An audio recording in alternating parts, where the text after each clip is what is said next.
사울의 회심 이야기가 끝나고 새로운 사건을 이끌 베드로가 등장합니다.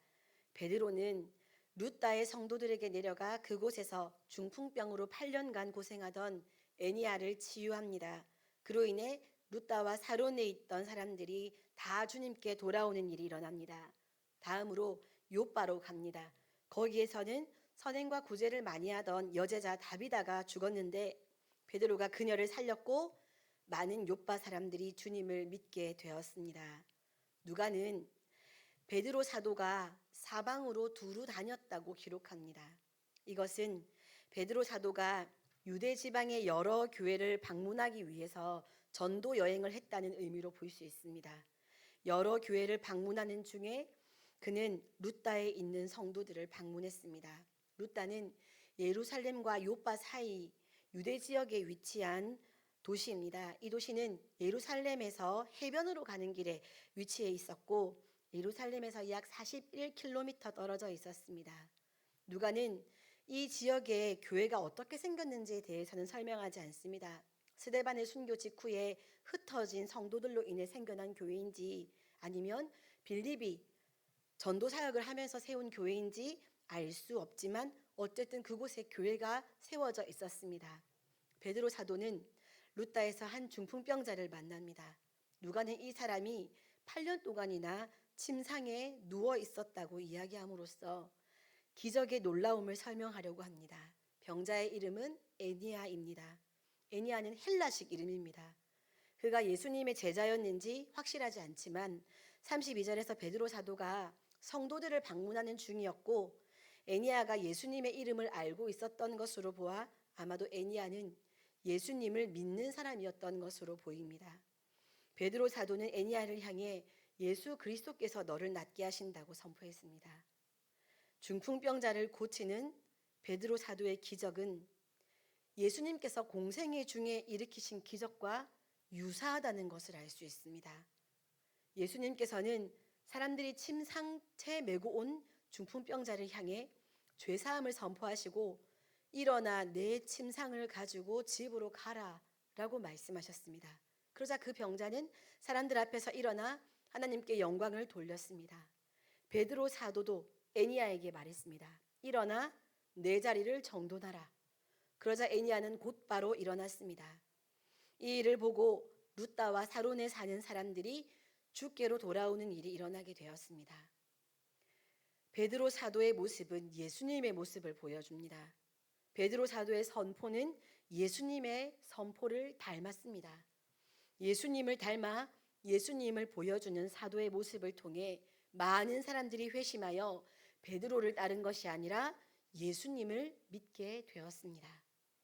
이제 누가는 루다에서 멀지 않은 요바에서 일어난 사건을 또 한 가지 소개합니다.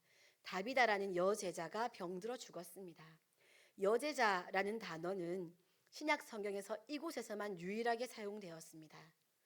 다비다는 아람어식 이름으로 사슴을 뜻하고 도르가는 헬라식 이름으로 역시 사슴을 뜻합니다.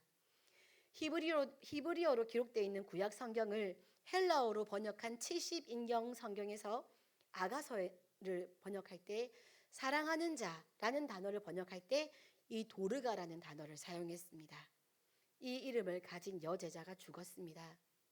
유대교에서는 사람이 죽으면 장사하기까지 3일간의 기간을 두고 그의 사망을 확인했습니다. 사람들은 다비다의 시체를 씻어 다락에 눕혀 놓았습니다. 마침 요바에서 가까운 루다에 베드로 사도가 와 있다는 소식을 듣고 베드로 사도에게 두 사람을 보냅니다. 베드로 사도가 도착했을 때 다비다와 함께 믿음 생활을 하던 모든 과부가 곁에 서서 울며 다비다가 만들어준 속옷과 겉옷을 내보이며 그녀의 아름다운 믿음의 삶을 전했습니다. 눈물을 흘리며 옷을 내보인 행동은 다비다를 살려달라는 직접적인 요청의 목소리보다 더 강력한 요청이 되어서 베드로 사도를 자극했을 것입니다. 베드로 사도는 모든 사람을 다락방에서 내보냈습니다. 이것도 예수님과 유사합니다. 예수님께서 야이로의 죽은 딸을 살리실 때 하셨던 것과 같은 행동입니다. 여기에서 베드로 사도는 또 한 번 예수님을 닮은 제자다운 모습을 보여줍니다. 마가복음 5장에서 예수님은 회당장 야이로의 딸을 살리셨습니다. 그리고 그 현장에는 베드로와 야고보, 요한이 동행했습니다. 베드로는 예수님께서 야이로의 딸을 살리실 때 어떻게 하셨는지를 보았습니다. 그때 예수님께서 하신 말씀은 아람어로 달리사쿰이었습니다. 우리 번역본에서는 달리다굼이라고 적혀져 있는데요. 아람어로 달리사쿰이라고 예수님께서 말씀하셨습니다. 그러자 소녀가 일어났습니다. 달리사쿰 뜻은 소녀야 일어나라 라는 말입니다. 본문의 베드로 사도는 먼저 무릎을 꿇고 간절히 기도합니다. 그리고 이렇게 말합니다. 다비다 쿰, 다비다야 일어나라. 이 두 가지 기적은 이렇게 유사하게 진행되었습니다. 차이점은 한 가지입니다. 베드로 사도는 이 말을 하기 전에 무릎을 꿇고 간절히 기도했습니다. 예수님은 그러실 필요가 없었습니다. 예수님은 자신의 능력으로 소녀를 살리셨고 베드로 사도는 기도한 후에 예수 그리스도의 능력으로 다비다를 살렸습니다. 베드로 사도는 예수님의 이름으로 구하는 것은 응답된다는 것을 믿고 예수님께 기도하고 예수님의 능력을 의지하여 선포했고 예수님의 이름을 높였습니다. 베드로 사도가 선포하자 다비다가 살아났습니다. 다비다는 눈을 떠서 베드로 사도를 보았습니다. 그리고 일어나 앉았습니다. 죽은 사람이 살아난 이 기적을 보고 욥바에 사는 많은 사람들도 주님을 믿게 되었습니다. 베드로 사도는 욥바에서 여러 날을 더 머물렀습니다. 아마도 다비다를 살린 기적으로 인해 생겨난 개종자들이 많아서 그들을 교육하기 위해 그곳에 머물렀던 것으로 보입니다. 베드로 사도는 무두장이 시몬이라고 하는 사람의 집에 머물렀는데요. 이 사람의 직업이 무두장이라고 성경은 분명하게 소개합니다. 무두장이는 가죽을 가공하는 작업을 하는 사람을 가리키는데요. 유대인들은 죽은 시체의 가죽을 벗겨서 그것을 가지고 작업하는 것을 부정하고 더럽다고 여겼기 때문에 유대인들은 그들을 가까이 대하지 않았습니다. 베드로 사도는 유대인이었지만 당시 부정하고 불결한 직업으로 여겼던 무두장이의 집에 여러 날 머물렀고 그곳에 머물면서 유대인들의 잘못된 묵은 가치관을 깨뜨리는 하나님의 새로운 계시를 받게 됩니다. 그것은 바로 10장에 이어 나오게 될 고넬료에 대한 이야기입니다. 여기까지가 오늘 본문의 말씀입니다. 자, 이제 눈을 뜨십시오, 여러분. 여기까지가 오늘 본문의 내용을 요약한 것입니다. 이제 이 본문을 통해 두 가지로 은혜를 받으려고 합니다, 여러분. 눈을 뜨십시오. 이제 두 가지로 은혜를 나누겠습니다. 첫 번째는요, 우리가 사도행전을 보면서 그리고 더 나아가 이 땅에 사는 내내 절대로 잊어서는 안 될 사실이 있는데 그것은 바로 부활하신 예수님께서 일하신다라는 것입니다. 사도행전은 부활하신 주님의 역사를 말하는 책입니다. 이제 물리적으로는 이 물리적인 눈을 가지고는 예수님을 볼 수 없습니다. 있잖아요. 이만희 아닙니다. 눈으로는 예수님을 볼 수 없습니다. 반면에 사도행전에서요, 사도들이 보이는 행적은 눈에 보이는 가시적이고 경이로운 기적이었습니다. 눈에 보이는 기적이 일어났다는 것입니다. 사도들은 정말로 병이 든 사람을 낫게 했습니다. 죽은 사람을 살렸고 독뱀에 물려도 죽지 않았고 놀라운 일들을 수도 없이 일으켰습니다. 하물며 손수건만 얹어도 병이 나았으니 그게 실제로 두 눈에 보이는 그런 일들을 했으니 사도들이 일반인처럼 보였겠습니까? 제가 여기서 갑자기 손수건을 호주머니에서 꺼내가지고 훅 던졌더니 최소영 권사님의 발에 있던 깁스가 팍 풀리면서 최소영 춤을 추며 최소영 권사님이 나왔다. 그럼 여러분들이 저를 어떻게 보시겠습니까? 우와, 저 목사님 일반인이 아니었어 이렇게 보지 않겠습니까? 그런 상황이었습니다. 지금 이 성경이 기록된 당시에 사도들이 보인 기적은 눈에 보이는 기적이었습니다. 예수님은 죽으시고 눈에 안 보였거든요. 이제 승천하신 이후에 눈에 보이지 않는데 사도들이 행한 것들은 눈에 진짜로 보이는 기적이었습니다. 사도행전 당시 사도들의 모습을 보았던 사람들은 몸의 눈을 가지고 있기 때문에 표적과 기사를 보면서 이를 행한 사도들을 향해 시선을 고정하게 되었습니다. 성경을 읽는 우리도 별반 다르지 않을 것 같습니다. 사도 베드로, 또 바울 사도, 사랑의 사도인 요한, 그들에게 우리의 시선이 머무는 것으로 끝나버릴 때가 왕왕 있습니다. 하물며 우리는 이 땅에서 사도들 정도의 기적을 일으키지 않아도 눈에 보이게 큰 교회를 담임하시는 목사님들은 엄청 대단한 분인 것처럼 조심스럽게 대하고, 그렇지요, 아주 특별한 분인 것처럼, 일반인이 아닌 것처럼 여기지 않습니까?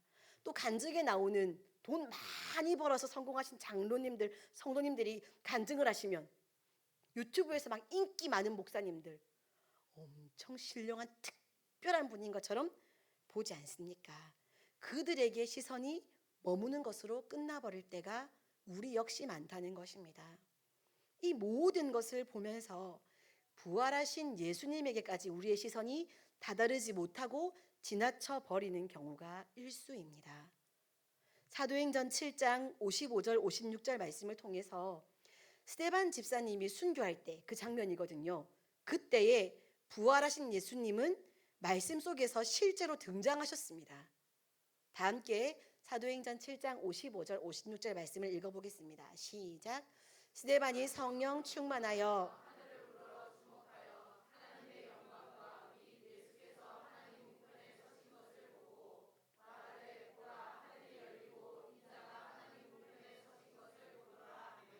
아멘. 뿐만 아닙니다. 사도행전을 기록한 누가는 사도행전 8장에서 사울이 회심하는 장면을 통해서 부활하신 예수님이 실존하고 계신 것으로 분명히 아주 길게 표현해서 보여주기도 했습니다. 그럼에도 인간의 시선은 변함이 없습니다. 오늘 기적의 현장에 있는 사람들도, 누가의 이야기를 읽는 독자들도, 오늘날의 신자들도 마찬가지입니다. 이 모든 일들을 주도적으로 행하신 부활하신 예수님의 의도를 깨닫지 못하고 부활하신 예수님의 역사를 보는 것까지 다다르지 못합니다. 사도 베드로는 이것을 오늘 본문에서 다시 강조합니다. 본문 34절을 다시 한번 읽어보겠습니다. 34절입니다. 시작. 베드로가 이르되 애니야야 예수 그리스도께서 너를 낫게 하시니 일어나 내 자리를 정돈하라 한데 곧 일어나니. 아멘. 애니야야, 예수 그리스도께서 너를 치료하신다. 그분이 직접 치료하신다. 나는 그저 선포하고 증거할 뿐이다 라고 말한 것입니다. 베드로는 예수님의 이름으로 자신이 애니야를 치유한 것이 아닙니다. 부활하신 예수님께서 애니야를 낫게 하셨습니다. 34절에 사용된 현재 직설법, 이것은 그냥 단순한 현재가 아니라 부정과거적 현재라는 표현법을 사용했습니다. 어렵지요? 어떻게 이해하시면 되냐면요, 부활하신 예수님께서 지금 이 순간 너를 치료하시니 당장 일어나 자리를 정돈하라 라는 말입니다. 죽으신 예수님, 지금 눈에 보이지 않는 예수님이 어떻게 치료하신다는 말입니까? 일반적인 사람들은 이해하기 어려운 표현입니다. 그러나 부활을 알고 부활을 믿는 사람은 이것이 어떻게 가능한지를 압니다. 부활하셨다라는 것의 가장 대표적인 특징은 무엇입니까? 지금 살아 계신다라는 뜻입니다. 지금도 살아 계셔서 그 이름을 가지고 활동하시고 그분 스스로 직접 역사하시고 통치하십니다. 그러니 병자가 낫고 죽은 자가 살아날 수 있는 것입니다. 예수님이 살아계시지 않다면 병자가 낫고 죽은 자가 살아날 수 없습니다. 그분께서 살아계시기 때문에 이런 놀라운 기적이 그분의 이름으로 이루어지게 된 것입니다. 사랑하는 성도 여러분, 예수님은 우리 눈으로 보일 수 없지만 살아계셔서 활동하시고 자신의 성도들을 스스로 돌봐주십니다. 그래서 지금 여러분이 이렇게 졸리는데도 이 시간에 여기 와 앉아 계시는 겁니다. 침대에 누워 계시지 않고 예수님이 살아 계셔서 우리를 돌보시기 때문입니다. 생명의 양식을 먹어야 살 줄 아시기 때문에 눈을 이렇게 뜨고도 말씀이 있는 자리에 있을 수밖에 없는 것은 먹어야 사는 줄 아시기 때문에 예수님께서 우리를 돌봐주시는 것입니다. 우리 삶의 매 순간에 일하시는 부활하셔서 살아계신 예수님을 보는 눈을 분명히 뜨고 살아가시기 바랍니다. 두 번째로 다음으로 은혜를 나누고 싶은 것은 우리는 우리 예수님을 닮아가는 삶을 살아야 한다는 것입니다. 많은 성도들이 복음을 전하는 것에 대해 부담감을 가지고 살아갑니다. 분명히 복음을 전하기는 해야겠는데 너무 어렵다.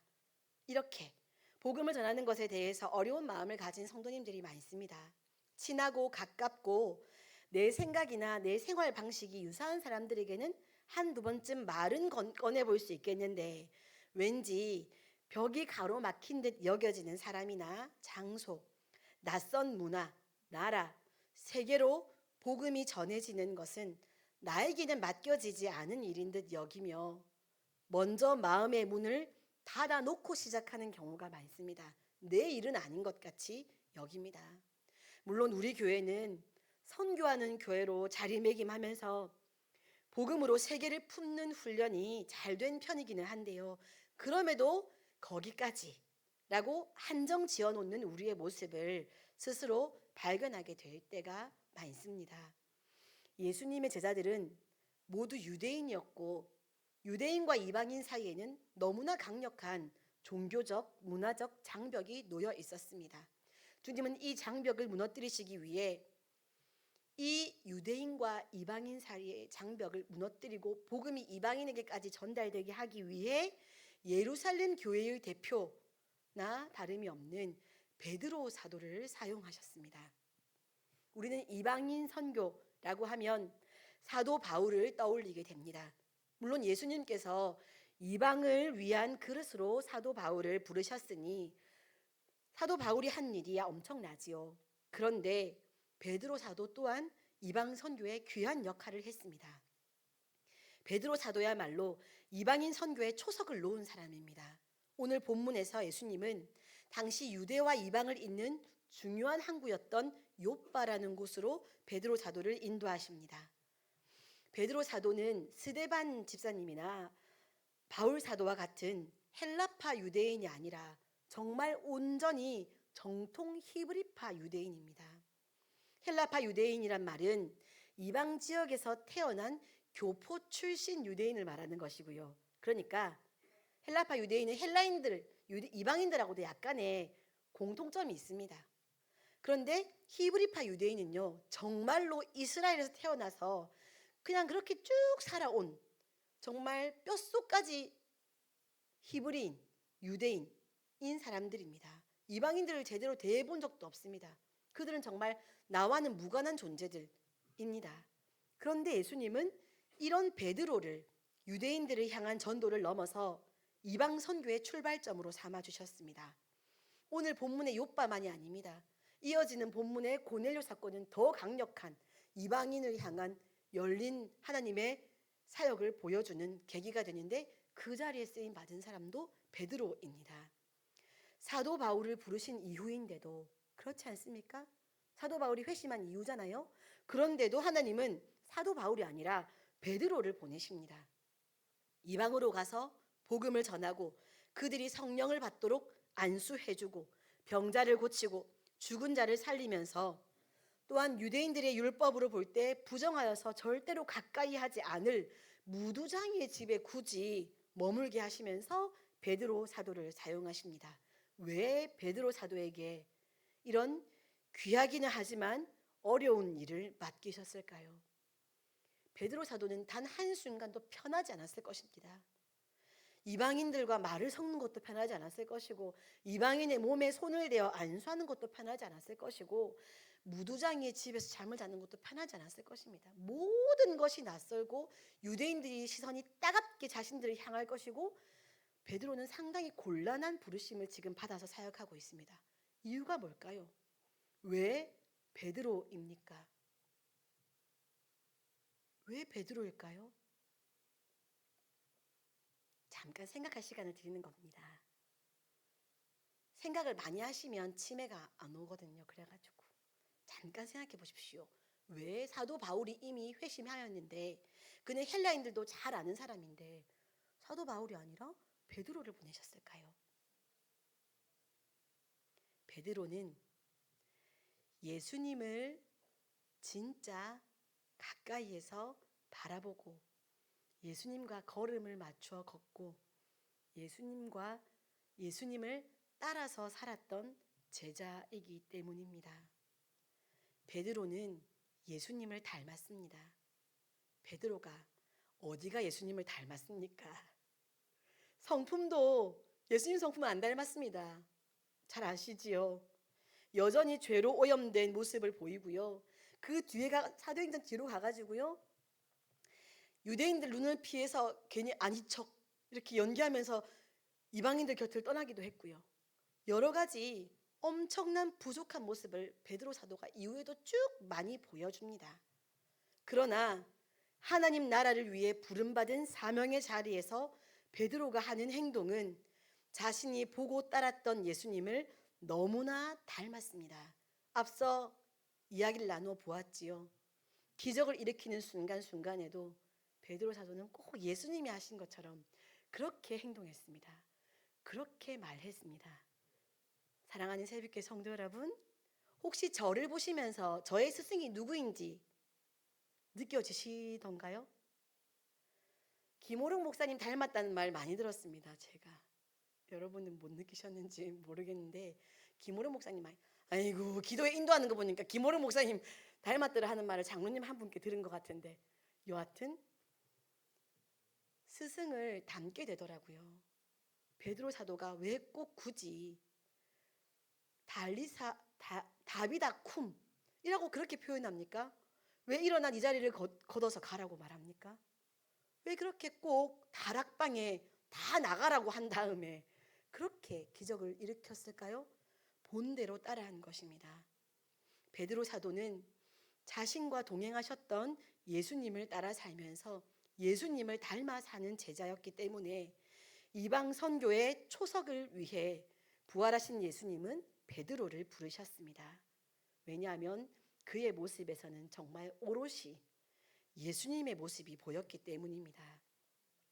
예수님을 통해 자기 자신을 세우는 삶을 살았던 것이 아니라 자신은 없고 예수를 드러내는 사람이 베드로였기 때문입니다.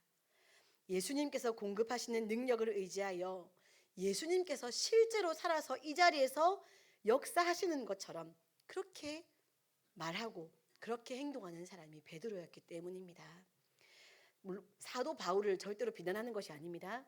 사도 바울이 어떤 기적을 일으켰을 때 사도 바울을 신과 같이 여겼던 것들을 성경에서 보신 적이 있으시지요? 베드로 사도는 전하는 곳에, 치유하는 곳에 주를 따르는 사람이 많아지게 하는 사람이 되었습니다. 한순간도 예수님이 아닌 내가 드러나는 것을 살아낸 적이 없었던 사람이 베드로였습니다. 제자는 선생님을 닮아야 합니다. 존경하는 스승의 말투와 행동을 하나하나 흉내내고 따라하다 보니 점점 스승과 비슷해지는 것입니다. 왜 꼭 그렇게 해야 돼? 라고 말하면 제자가 아닙니다.